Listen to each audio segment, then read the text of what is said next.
এসেছি জানেন তো? কেন বলেন তো?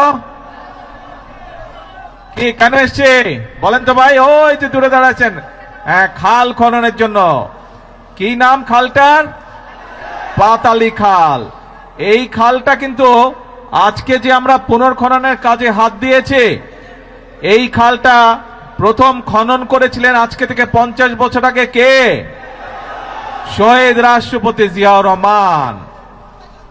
প্রিয় ভাই বোনেরা, এই খালটি আমরা এই জন্য খনন করতে চাই কারণ আপনাদের নিশ্চয়ই মনে আছে, আপনারা নির্বাচনের আগে শুনেছিলেন যে আমরা দেশের মানুষের সামনে বলেছিলাম যে আমরা সরকার গঠন করতে, আল্লাহর রহমতে সরকার গঠন করতে সক্ষম হলে আমরা দেশের জন্য কতগুলো কাজ করতে চাই এবং কি কি সেই কাজগুলো।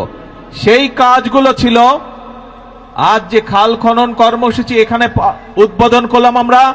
এইরকম দেশে আমরা বিভিন্ন জায়গায় খাল খনন কর্মসূচি কাজ শুরু করতে চাই, পুনর্খননের কাজ শুরু করতে চাই এবং ইনশাল্লাহ আগামী 5 বছর আমরা সারা বাংলাদেশে আমাদের লক্ষ্য হচ্ছে 20,000 কিলোমিটার খাল আমরা খনন করব। কারণ এই খাল, এই যে পাতালি খাল, এই খাল খনন করার ফলে আমরা দেখেছি প্রায় 40,000 মানুষ উপকৃত হবে। এই এলাকার প্রায় 1200 হেক্টর জমিতে পানির সুবিধা পাবে কৃষিকাজের সময়।